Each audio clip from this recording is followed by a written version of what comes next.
for calling in Havana, giving. According to the rules of their faith, Muslims are required to pray 5 times a day.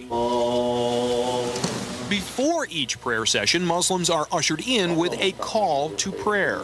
That means we are starting here, prayer, please come. Allahu Akbar, Allah. Typically, the call to prayer is broadcast outside mosques through loudspeakers.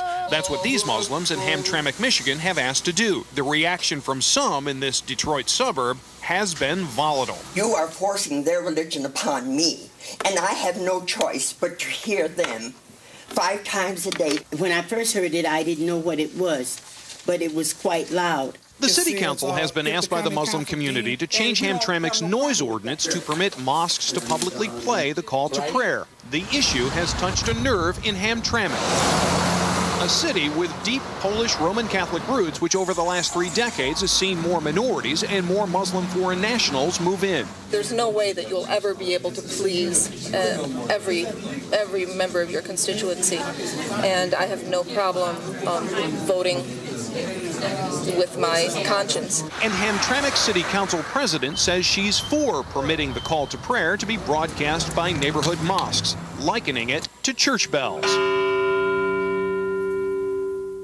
So is the Muslim call to prayer issued on a loudspeaker 5 times a day the same as church bells chiming? Joining us is Hussein Ibish from the American Arab Anti-Discrimination Committee, and from American Atheists, David Silverman.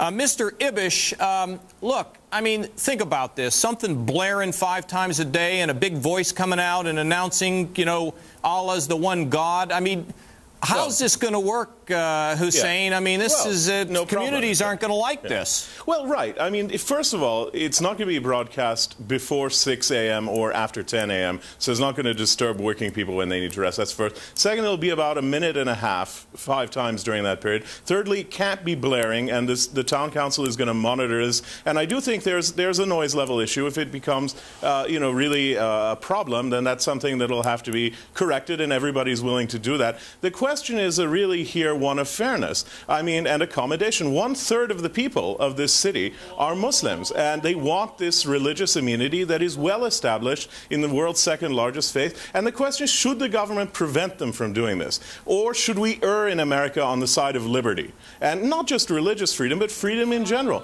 There's a private group that wants to do something that I don't think is going to put the other citizens out very much. Hussein, and as far as I can tell, the main objections seem to be religious and cultural ones. Yeah. And those are not reasonable. Hussein, do you, if this happens in this town, are we now looking at a trumpet and a voice coming to a mosque in everybody else's neighborhood watching tonight? No, I don't. No, I don't think so. I think it depends on the degree to which there's a constituency in any town. Remember, as I say, 1/3 of the people in this town are Muslims, and this is a mosque that's wanted to do this, where there are thousands of others around the country that haven't necessarily wanted to. All right. But I think this will have to be, and rightly will be, decided at a local level. All right, fine. Mr. Silverman, I think Hussein, and we will get to whether he's proselytizing or not, he's going to argue this is not designed to attract anybody in the mosque. This is a call to prayer. This is designed to get Muslims to just come in and do their duty. So what is your take on this whole thing? Of course, you don't like any signs.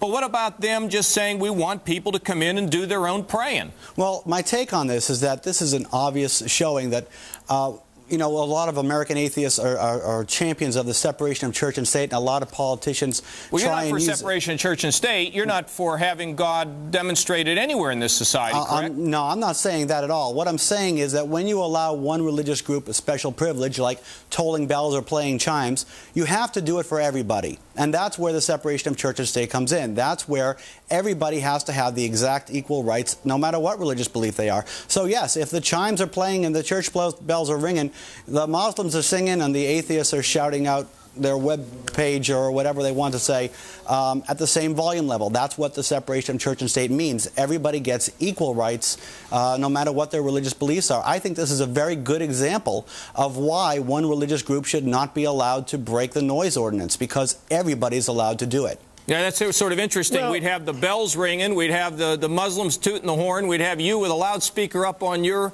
roof. I don't know what the heck you'd be Scientologists and the Moonies and, don't forget the Jews. Now, Hussein, that's not what's listen, going to happen. Is this proselytizing? I mean, frankly, look, let's take a church bell in my neighborhood. Sure. You know, well, it's certainly attracting everybody's attention to the church itself. It's certainly, that's what it's supposed to do. You know, church bells in America is old as apple pie and, you know, and the flag. Exactly. So, you know, so here's what we're looking at. Exactly. Is this trumpet, though, and this voice saying Allah is the only God? Is that the design? What it says is God is great.